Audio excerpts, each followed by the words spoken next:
Creative babble. Criminal Conduct Season 5 is available right now. You can binge the entire series on Patreon and Pretend Plus on Apple Podcasts. This episode is brought to you by Shopify.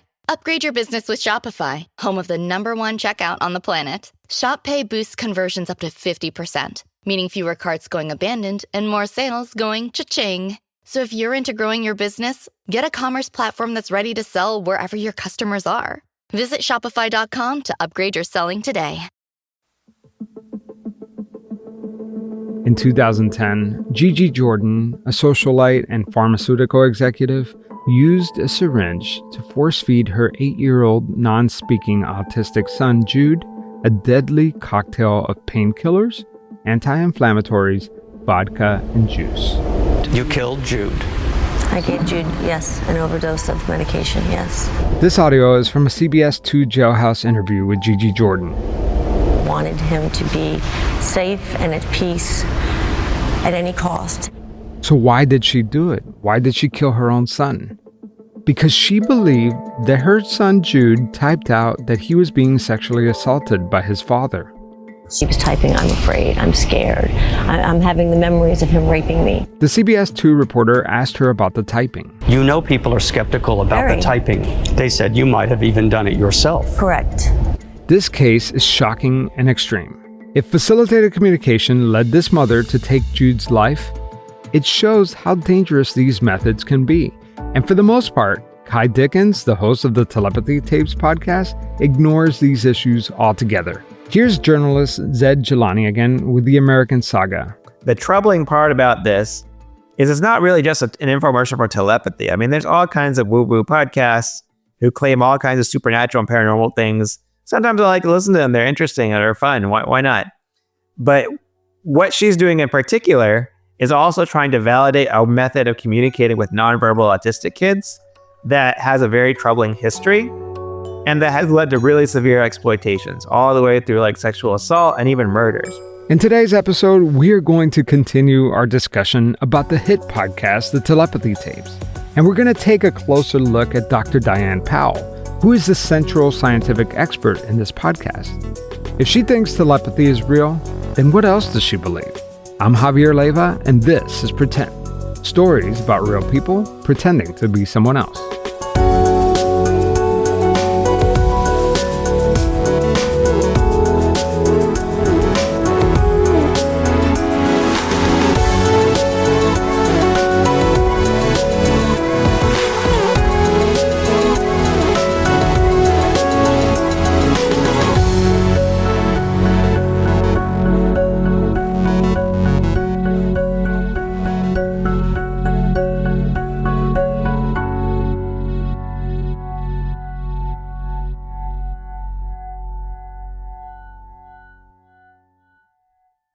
When my kids were little, I took them to the park one fall afternoon and I filmed them playing in the leaves. They were having the time of their lives. And I edited the home video to a song and the chorus went like this: "Watch them grow, then let them go." And that video makes my wife and I cry every single time. Now our kids are teenagers and we're almost empty nesters. And I realize we're getting older too. What if something happened to me or my wife? That's why planning for their future is so important. Fabric by Gerber Life gives me the peace of mind knowing that my family's financial future is protected. It's term life insurance made simple. They have flexible policies that fit your budget, like $1 million of coverage for less than $1 a day. You could even be covered in less than 10 minutes, possibly without needing a health exam. Imagine that, 10 minutes to secure your family's future, and there's no risk. You have 30 days to decide, or you can get your money back, guaranteed. Join the thousands of parents who trust Fabric to help protect their family. Apply today in just minutes at meetfabric.com/pretend. That's meet.com/pretend, MEET, fabric.com/pretend. Policies issued by Western Southern Life Assurance, not available in certain areas. Prices subject to underwriting and health questions. This episode is brought to you by MeUndies. While MeUndies can't totally help your love life this Valentine's Day, They can offer you insanely comfy undies and loungewear to buy or gift. MeUndies has so many awesome Valentine's Day prints and styles. Plus, you can match with your partner, friends, or even your pets. This Valentine's Day, give the gift that'll keep them thinking of you and score huge site-wide savings at MeUndies.com/Spotify. That's MeUndies.com/Spotify. MeUndies. Comfort from the outside in. According to one academic paper titled Psychological Treatments That Cause Harm, there were approximately 60 known cases where individuals were falsely accused of sexual abuse based on messages produced through facilitated communication, with many of these allegations leading to severe consequences such as wrongful arrest and family separation. There's a 1990s case involving a 28-year-old woman known as Carla with severe disabilities. Carla was removed twice from her home by state authorities because of messages obtained through facilitated communication that she was being sexually abused at home. After a 15-month court battle, the guardianship board reviewed evidence showing that this woman had a severe intellectual disability, and she couldn't differentiate letters, proving that she couldn't have authored those messages. Double-blind tests confirmed that the responses only worked when her facilitator knew the answers to the questions. In 1991, a New York man was charged with abusing his daughter after the Department of Social Services received reports that his daughter, a 14-year-old girl with autism, had, through facilitated communication, disclosed of being raped more than 200 times. Both parents faced charges. The daughter was removed from the home for 10 months, but the case was ultimately dropped because facilitated communication was their only evidence. And we could go on and on and on. Example after example of families being destroyed because of this faulty pseudoscience. But you'll never hear about this on the telepathy tapes. And she doesn't really tell her audience about any of this. Like, the most that she says is that there were some extreme cases many decades ago, and it was all chalked up to poorly trained facilitators, right? Like, they had bad training, right? But she doesn't tell people that, like, actually no one has ever been able to make this work in the actual test that they have to test whether these things work, to test whether the spelling is really authentic to the children, whether they're really speaking their mind rather than the mind of the person who's helping them facilitate the communications. Another example left out of the podcast is the story of a facilitator named Janice Boyton. In 1992, the parents of a 16-year-old non-speaking autistic girl were falsely accused of sexual abuse based on messages from facilitated communication. Janice Boyton, the facilitator, misinterpreted the girl's hitting and scratching during the sessions as a sign of abuse. Boyton reported this to Child Services, leading to the removal of the girl and her brother from their home. Here's Janice Boyton talking about her experience on a YouTube channel called Rationable. She started hitting me, and I didn't really know why. And I was thinking everything was working fine. And in my head, I was, maybe something's happening at home. Once that seed is planted, it can be a dangerous thing. And in my case, it turned to allegations of abuse against the family.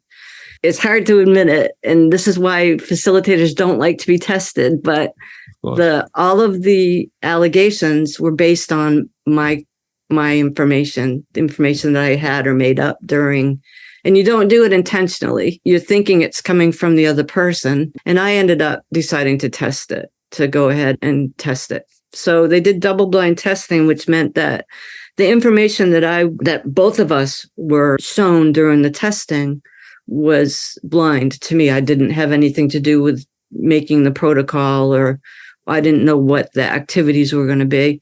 She was shown a picture and I was shown a picture, and sometimes they were the same and sometimes they were different. And I didn't know which. I was blinded to it. And all of the answers were based on photographs that I had seen. Here you have an example of a facilitator admitting that this approach just doesn't work. But again, Kai Dickens won't even bother going there because it doesn't fit the narrative that she already fooled herself into believing. In fact, she reminds us about this on every single episode. For decades, a very specific group of people have been claiming telepathy is happening in their homes and in their classrooms. And nobody has believed them. Nobody has listened to them. But on this podcast, we do. Nobody listened to them, but we do. Any objectivity is thrown out the window. But still, it's presented like it's a fact-based documentary. To me, honestly, Kai Dickens reminds me of a magician who just keeps falling for her own magic trick over and over again. Speaking of magic, years ago, I interviewed a mentalist who goes by the stage name of Banashek, and I revisited that interview because it's relevant to the conversation that we're having today. Every time Banashek stands up on stage, his audience is convinced that he can read their mind. They're saying, I'm mentalist. I'm going to do something, and it's going to look to you like I can read your mind. You're going to believe that I am actually reading your mind, but I'm telling you, I am not reading your mind. It either uses one of those 5 things, verbal, nonverbal communication, magic, psychology, or perceptual manipulation, or uses all of them in a combination to convince you that this is psychic phenomena. But once again, it's not. So I have a responsibility to my audience is to remind them this is just entertainment. I am not really a psychic. I think I owe that to my audiences. Banashek really hates it when people claim to have real psychic powers. In fact, he challenges anyone claiming to have these abilities with $1 million if they can prove it. With the James Randi Educational Foundation, I ran the $1 Million Challenge for many, many years. The $1 Million Challenge, we had $1 million for anybody that could do anything psychic under proper scientific control. And nobody passed the preliminary challenge. Nobody ever took the money. But the majority of the psychics that I tested, I truly believe that they weren't scam artists. I believe that they came in and they were self-deceived. And it's really hard when somebody is self-deceived like that, right? Because I don't want to tear them apart. I don't want to tear them down because they're a victim as well to this, right? There are victims of the pseudoscience that's out there. The James Randi Educational Foundation has since stopped taking new applications, but if you are one of the 39% of Americans who claim to have some sort of psychic power, you're in luck because there are dozens of cash prizes, almost $1 million combined, for evidence of the paranormal. Maybe Kai could fund her upcoming Telepathy Tapes documentary this way. Who knows? The people who are running this podcast are not, parents of nonverbal kids.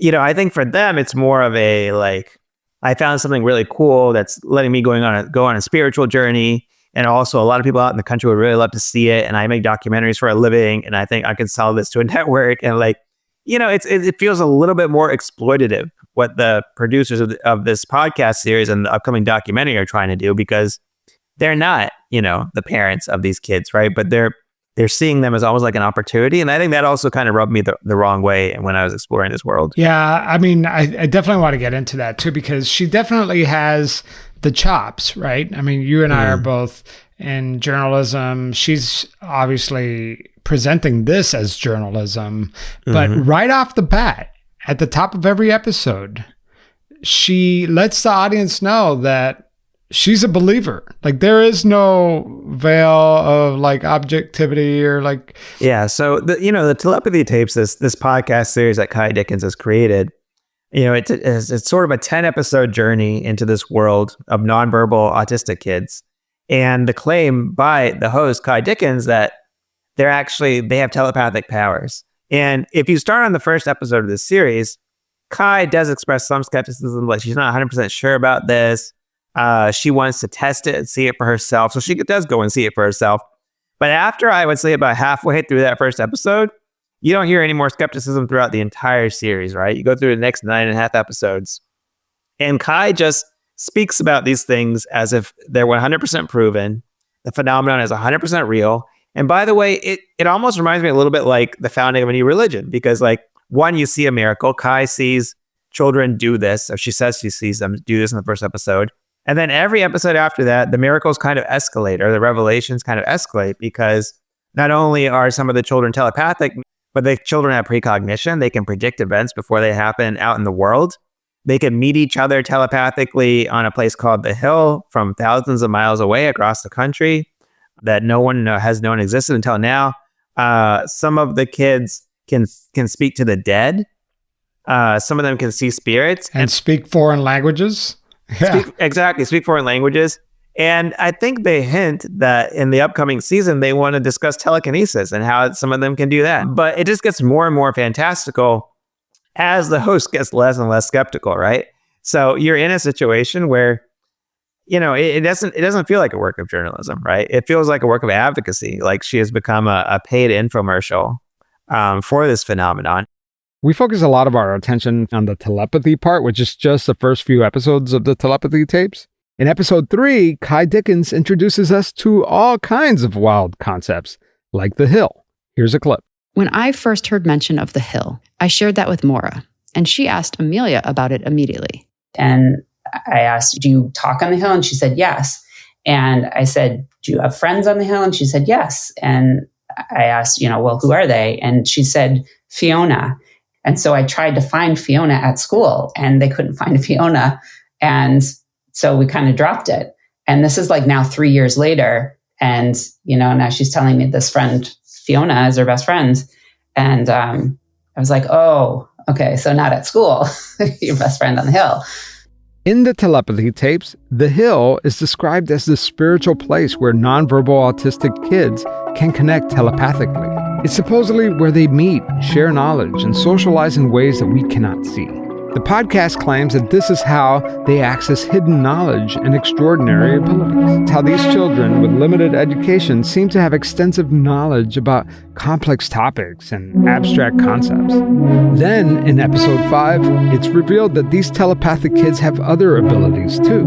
Here's a clip. Over the past 5 years, I've learned that many of my students, all of them at this point, have telepathy, and they can read thoughts, and they can see spirits, and in some cases have been able to predict events happening that's in the future. And none of these claims are challenged in the podcast. It's just accepted as truth. Autism author and researcher Amy Lutz agrees. I mean, you're right, it got increasingly unhinged.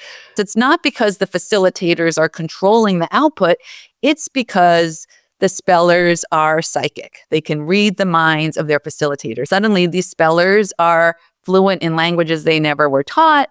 They're reading and writing at a very sophisticated level. They have mastery over subjects they were never taught in their special education classrooms like physics or chemistry. But now we have the hill. We have this, which I almost imagine like the cloud, right? Where these spellers would congregate and circulate all this information. So now you don't have to explain how it is your child, who was never in a single math class, can do calculus with their facilitator. You can just say, oh, well, obviously my child absorbed this from the hill. Certainly on the hill, there's some of these students have been taught calculus. Here's Jonathan Jerry, a Canadian scientist and science communicator working in Montreal. Podcast, which takes place over the course of about 7 hours, is slowly drip feeding you this magical thinking. And it starts with very small claims, and then it kind of gets to bigger claims and larger claims and more extraordinary claims. So we start with the telepathy, but then these children, they can also see ghosts, and they can communicate with ancestors. And there's a spiritual place called the Hill where they can all meet and they can talk to each other. And these kids can also predict the future, and they can heal others. It will usher in a paradigm shift. So when you reveal all of this at once, it sounds very incredible. But when you slow drip feed it over the course of all these episodes, and you have all these stories, and you meet these people, these real people, and you hear from them, it's a lot easier to be convinced that, yeah, there is something there. And by the end of the show, you can be convinced of a much, much larger claim than the initial claim that was made. All under the veil of this is a scientific approach to telling these stories, right? Because if episode 1 starts off with some sort of testing, right? And it seems semi-credible to the untrained eye, right? But then, when you get to some of the more outlandish claims like the ghosts and the hill and all that stuff, there is zero attempt at creating any experiment to test this. The wheels fall off very, very quickly. We're not interviewing scientists. We're not interviewing skeptics. In this case, we're not interviewing magicians, for instance, people who would know how you can deceive yourself in a situation like this. And that is so important. No, instead, we're treating this as a human interest story. And of course, it works as such. I mean, we've seen it. It's now the #1 podcast in the world because it was not treated through the lens of science. Because if it had, it would have been one episode, and it would not have garnered the kind of popularity that it has. By now, it's pretty clear that I don't believe that these kids are telepathic. But there's one video behind the paywall of the Telepathy Tapes podcast website that I just can't explain. In a lot of the examples on the website, the facilitator is holding the child's jaw or forehead. But in this video, the child is typing independently without the mother's physical touch. I asked Amy Lutz about this. Yeah, let me share my screen. I want to show you. This is a very interesting one. Do you see my screen? I see your screen. Yep. Z A R D Izzard. Nice, Akil. I didn't touch at all. But I just look at the moms. Okay, so she's not holding him or anything, but she's fairly close to him. They're sitting side by side on a sofa. She's holding an iPad and she's pointing to the iPad and it says Izzard, the word Izzard. Now he's supposed to type the word Izzard on his iPad, and look at the way her hand is moving and her fingers, and the way she holds her hand up and down when he responds. She opens up her fist. Well, I mean, you can't rule that out. The question is, could he do that with her across the room or in a different room, right? So the story that's frequently told to explain this kind of how subtle cueing can be is the story of Clever Hans the horse. Are you familiar with that story? Mm-hmm. Yep. The Clever Hans effect comes from a story of a horse in the early 1900s named Hans, who seemed to solve math problems by tapping his hoof.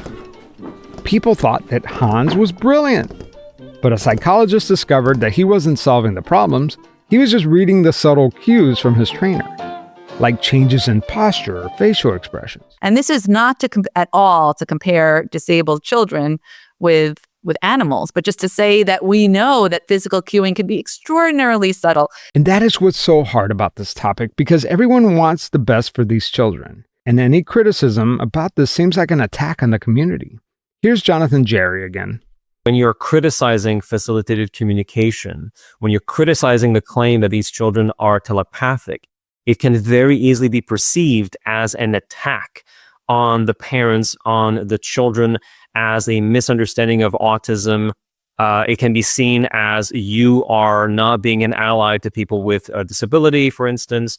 And those are separate things. In the podcast, Kai Dickens reminds us over and over again that it's not our place to question facilitated communication. It feels kind of ableist and silly for anyone else to dictate how someone else should be communicating in order to have their words counted. But Zaid Jilani disagrees. Questioning the validity of the techniques that the children in the docuseries are using is ableist or ableism, right? Like, you are someone who doesn't have any impairment, doesn't have any disability, and you're saying that these kids are not really speaking through these techniques, right? And, it's an interesting claim, because if you look back at the history of facilitated communication, which is the technique that they're using, or some variation of it they're using, this kind of rhetoric has always been there, right? We are all ableist if we don't presume competence, if we don't believe that these kids are really writing these book-length essays after having never written anything before, once being handed these letter boards or these typing devices, right? If we don't believe that, if we're skeptical of that, we are engaged in ableism. This is discrimination against disabled people, so on and so forth. Earlier, we talked about the dangers of taking facilitated communication at face value. Many families' lives have been destroyed. But let's take that aside for a second. The cost of facilitated communication is expensive. Here's Amy Lutz again. When you spend all the time working with severely autistic people with a letterboard, you're not teaching them how to communicate independently using more evidence-based methods. And finally, there's cost, right? So it costs about $30,000 a year per student to have a facilitator. And she's right. According to an article in Psychology Today, facilitated communication can cost about $30,000. And the Hastings Center backs this up, reporting similar costs. And, right now, my school district is fending off a lawsuit from a family who wants a school district to provide a facilitator in the classroom. Even though when the school district went to kind of investigate and observe, what they found was that this student who is being served in kind of typical classrooms now, was unable to complete I think it was a history assessment until the facilitator was given the answer key. As far as I'm concerned, as soon as you get a finding like that, that should be the end of it. But it's not. The family has kept appealing. The crazy thing about this thing is that there are other evidence-based forms of independent communication that Kai Dickens just ignores altogether. In fact, I have a transcript for the first 9 episodes, and none of the evidence-based techniques are mentioned. For example, AAC devices allow individuals to select words, pictures, or symbols on their own. PEX is when a person can choose or exchange picture cards without reliance on another person guiding their movement. What's striking about the telepathy tapes is how Kai Dickens really performs scientific inquiry, right? Like that's from the first episode, right? Like, we are going to take every precaution to make sure that we are testing the telepathic abilities of these subjects. We're going to cover the TVs. We're going to cover the mirrors, the reflective surfaces. We're going to make sure that the spellers don't see the Uno card or whatever it is that they're asked to divine. But she fails to control for the most obvious answer to the phenomenon she's kind of documenting, which is that the facilitator, in the child's mother in this case, who does see the Uno card, the color of the popsicle sticks or whatever, that she's actually controlling what the child is spelling. And it would have been so easy for Kai to control for that. The speech therapist or the teacher is going to hold the letterboard while the mother is, shown the stimulus and see if telepathy can still occur. When you break that physical connection between the mother and the child, through which the mother is holding the letterboard, or you kind of take away those opportunities for all the cueing that we know occurs. And the fact that she didn't do it just transforms the telepathy tapes into propaganda rather than, kind of legitimate scientific inquiry. When we come back, we're going to look beyond the telepathy tapes and talk about the other fringe beliefs held by these so-called experts on the hit podcast.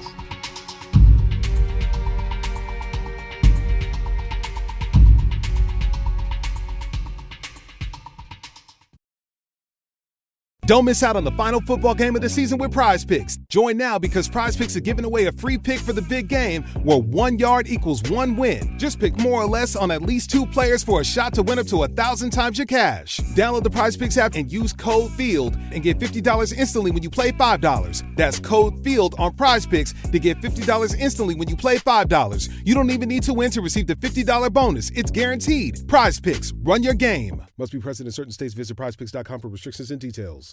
Attention taxpayers, the IRS is intensifying collections in 2025. If you owe $10,000 or more or have unfiled tax returns, it's time to take action. Tax Network USA's experienced lawyers have saved clients over $1 billion. They're ready to negotiate with the IRS on your behalf. Don't risk wage garnishment, property seizure, or losing your home. Call 1-800-958-1000 today. Get the help you need at 1-800-958-1000 or visit tnusa.com. I reached out to both Kai Dickens and Dr. Diane Powell to come on my podcast and discuss some of the criticism that they've been receiving for the work they've put out there. As of this recording, I have not received a response from Kai. I have been in touch with Dr. Powell, but she declined due to her busy schedule. But she has given interviews on other platforms like Zaid Jilani's Substack called The American Saga. You had Dr. Powell. You interviewed her. You've spoken to her about this. What was her reaction to the podcast? It took me by surprise, actually. Yeah, so it was interesting. I interviewed her probably around Christmas week, and I spoke to her for about 90 minutes. And I learned a lot about her background.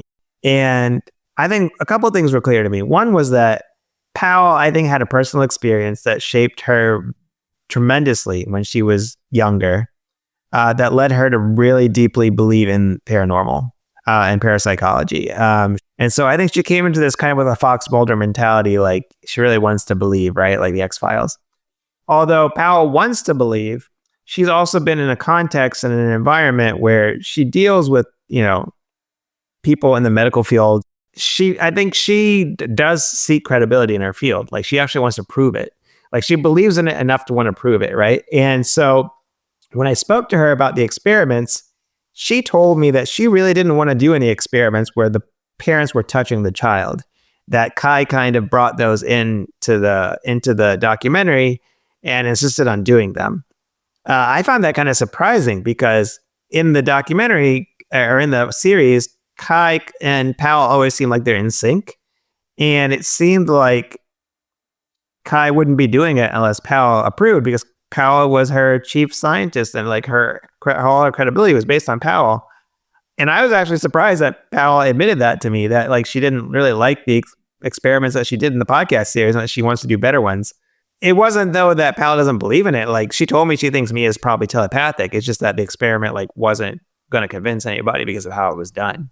It's just not scientifically sound. Right. But it did convince Kai, and it did convince her in the podcast, right? So it's her journey of discovery. She's taking, not only is she proving telepathy, but she's taking down materialism, right? There's no doubt in it, right? And Powell actually had some doubt about what they were doing. And like we're never told that, right? And I really appreciated that Powell told me that, because it made me think that at least someone involved in this understands some of the flaws of what they're doing.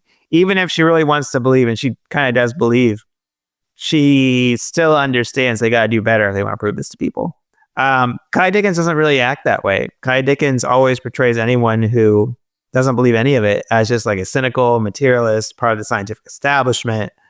So we know that Dr. Diane Powell studied at Johns Hopkins University School of Medicine, and she briefly worked at Harvard. But what do we know about her medical career? Well, it took 4 episodes into the Telepathy Tapes podcast to find out that at one point, Dr. Powell's medical license was revoked.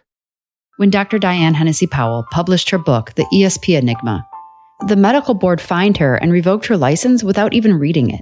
The mere mention of ESP was so taboo that she paid the price before anyone considered the science behind her work. That information would have been good to know, right? But again, Kai Dickens isn't giving us the whole picture.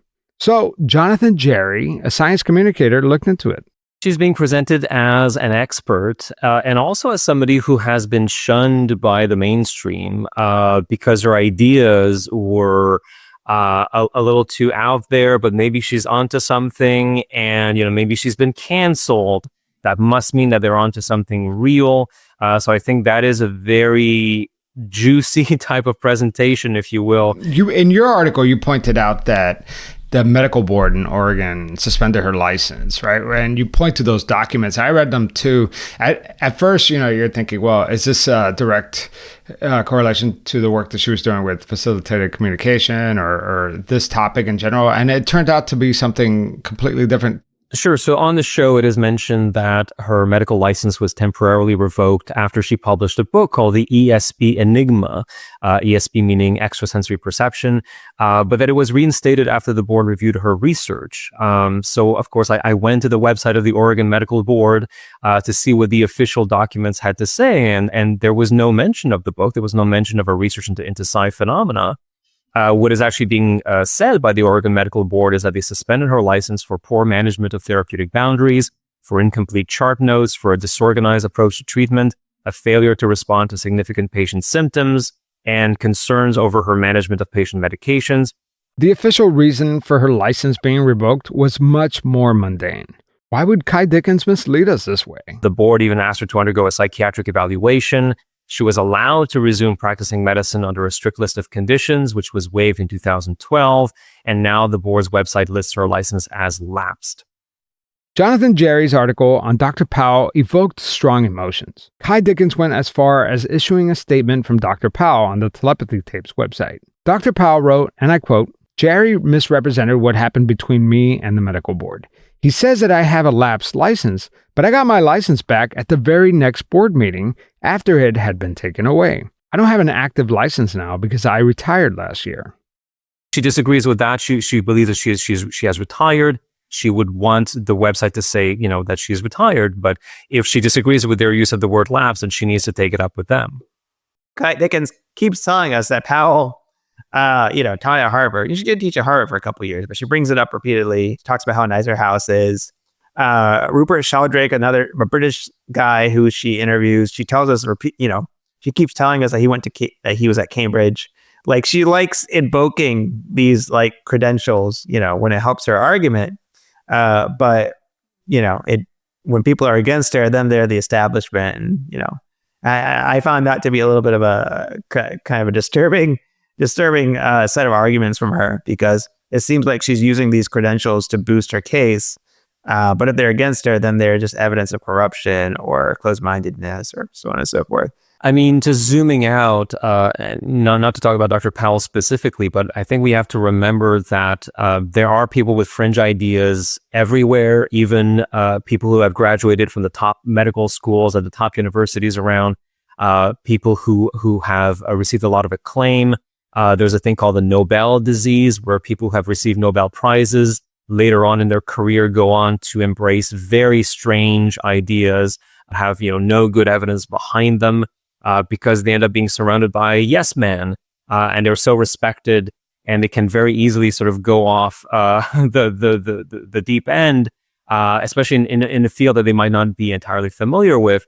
And so we always have to remember that just because somebody has qualifications, seems to be an expert in their field, does not mean that everything they believe in is scientifically accurate, that they need to be taken seriously about everything that they say.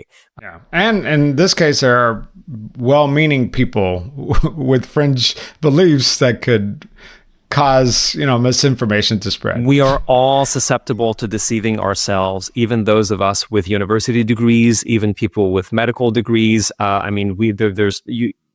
It can happen to all of us, right? Belief in a pseudoscience can happen to all of us. We're all drawn to conspiracy theories. This is a fault of the human brain itself, and having a university degree is not a sufficient inoculation against these beliefs. Speaking of conspiracy theories, when you look further into Dr. Diane Powell's history, you find out that she believes in more than just telepathy. In 2017, Dr. Diane Powell spoke at the Revolution for Truth rally in Washington, D.C.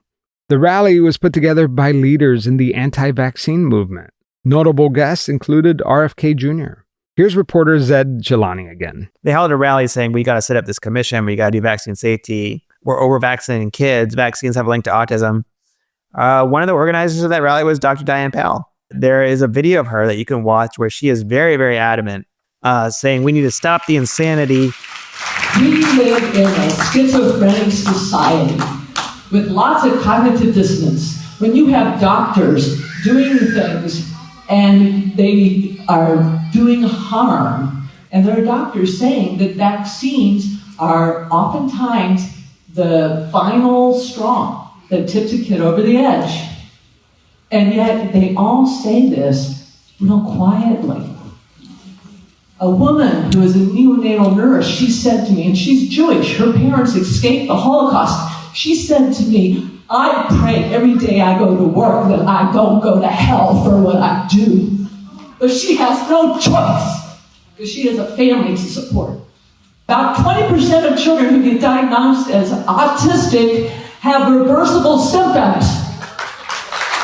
But we need to admit that what they have is a neuroimmunological problem. And if we don't even... By the way, there's seriously no scientific evidence linking vaccines to autism, despite persistent claims. Studies have consistently shown that they are safe and effective, while some researchers are exploring the immune system's role in autism. The idea that autism is reversible isn't supported by science. Oh, and claims of regret among medical professionals are strictly anecdotal, and it doesn't reflect the consensus from the medical community, not just here in the US, but across the globe. The problem is, like in that video and in her previous crusade, she was 100% confident that vaccines were creating some kind of immunological response in folks' brains and causing autism. And she was 100% dead set on it. She just came across like Kai, right? Like a full-blown advocate or activist for a point of view. And it's a very discredited point of view, right? There's like no evidence at all about autism and vaccines. And adding that to this, I mean, considering Kai put all her eggs in the Dr. Powell basket and she had no other autism expert whatsoever in her series, you know, it did call into question a lot of like what Kai was doing to establish the truths here, right? Like she had brought someone in who actually on the issue of autism has very, very, very poor credibility. And it turns out that Kai Dickens featured other anti-vaxxers on her podcast. Yet she failed to tell us about their views. Houston is a young man. I think he's in the second episode of the podcast. His mother firmly believes that a vaccine caused her son's autism. Like a very adamant belief of hers. It's like, I think the first thing she tweeted, it's on her social media timeline, right? Kai never tells us this, right? Kai does everything she can to separate the parents' beliefs from the beliefs of the children, to not make it seem like they're imprinting on them or that they're utilizing them for communication, but she never tells us this. Kai Dickens also recommended a documentary called Spellers, which is not about telepathy. It's about spelling to communicate, which is the rebranded way of saying facilitated communication. Anyway, one of the producers of the film, J.D. Handley, is a champion for the anti-vaccination movement. His entire cause is about how vaccines cause autism and we need to reduce vaccination in the United States, right? Like, he hasn't really said anything about telepathy, which is interesting to me because, like, if these people believe that vaccines cause autism, but they think autism can cause telepathy, are they going to be in favor of vaccines again, right? Like, people who believe one thing that's just like really out there, they tend to believe a bunch of things that are really out there, right? Like, if you're trying to prove something that's very difficult to prove, your job is always going to be really uphill, right? You have to dot every I, you have to cross every T. You have to make every effort to show people that what you're demonstrating is real. And I think when it comes to this subject, the people involved have really not done that. And it seems like the fan base of it are just like threatened by anyone who doesn't believe it, right? And they're not willing to prove it. If telepathy is real, it should be very easy to demonstrate. And lots of people should want their hands on it, from like Wall Street banks to the Department of Defense. To the military, right? Yeah. Everybody would want to be part of it. Everybody would be trying to prove it. I wonder how Kai and Powell are going to handle this going forward. Like, let's say they do the kind of experiments that you and I just discussed. And actually, I brought those up to Dr. Powell and she thought they were fine. Like, they were good ideas. Let's say they do those and then they fail. What are they going to tell their audience? The entire first season is just like, this is the realest thing that ever existed. And like, there's no reason to doubt it. It's the season 2 is going to end with, we were wrong. Yeah, actually a lot of reason to doubt it.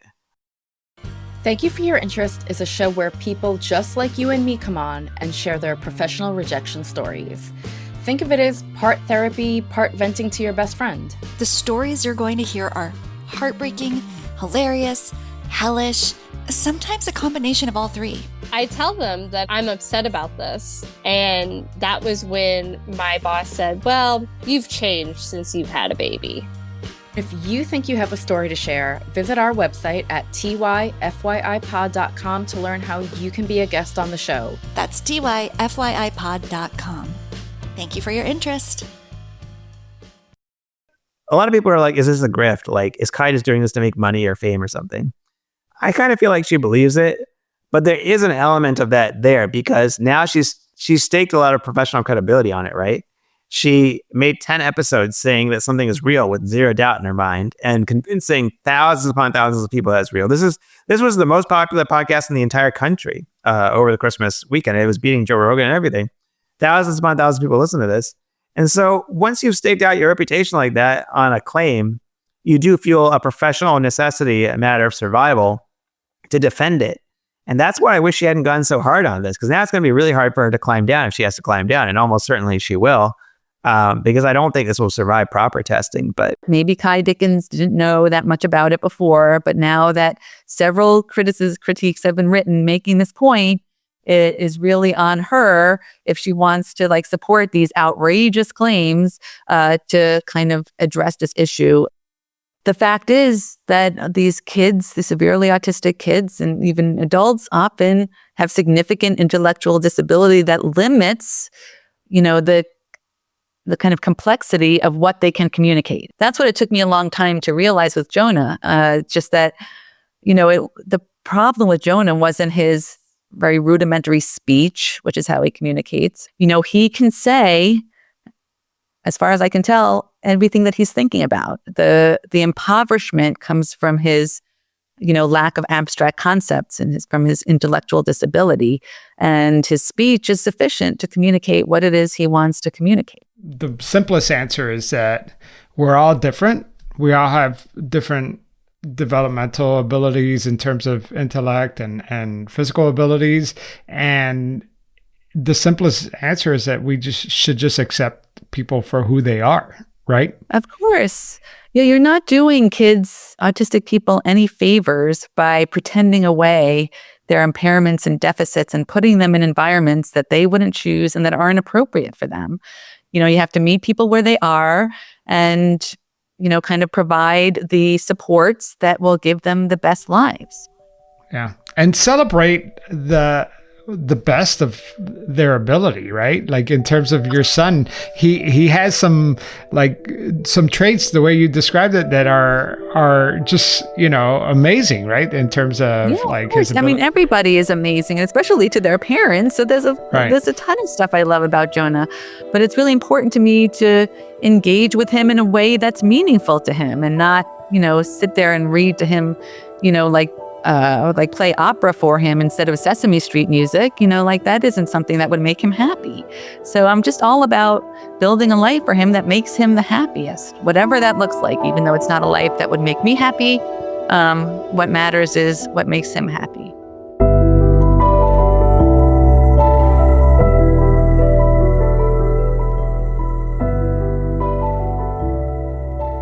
I'm not going to lie, this was a tough episode to produce. It's tough because I have friends and family members with children on the spectrum, and I can't imagine how challenging it must be for them. This episode was a serious critique on Kai Dickens and her outlandish claims, not about autistic people, their parents, or anyone in that community, and I hope that came across. Like I said previously, even before these episodes were released, I received emails telling me not to crush parents' hope. It might bring some parents comfort knowing that there is more to their children than we realize. And I certainly don't want to do that. My job is to inform, not to give hope.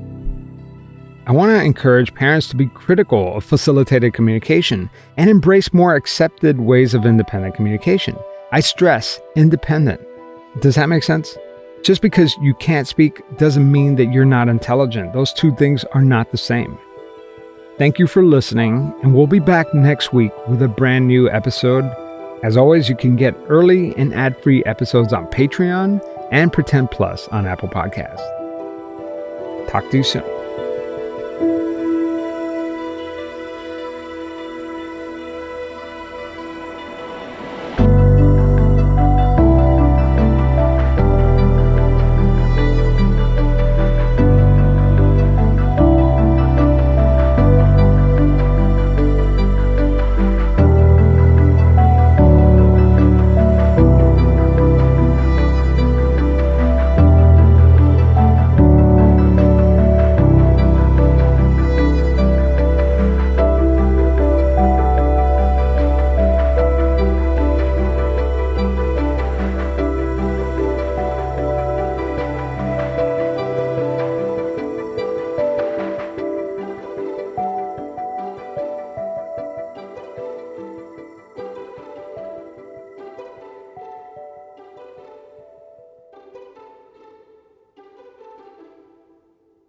Marketing is hard.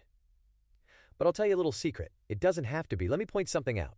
You're listening to a podcast right now, and it's great. You love the host. You seek it out and download it. You listen to it while driving, working out, cooking, even going to the bathroom. Podcasts are a pretty close companion. And this is a podcast ad. Did I get your attention? You can reach great listeners like yourself with podcast advertising from Libsyn Ads. Choose from hundreds of top podcasts offering host endorsements, or run a pre-produced ad like this one across thousands of shows to reach your target audience in their favorite podcasts with Libsyn Ads. Go to libsynads.com, that's Libsyn, ads.com today. Creative Babble.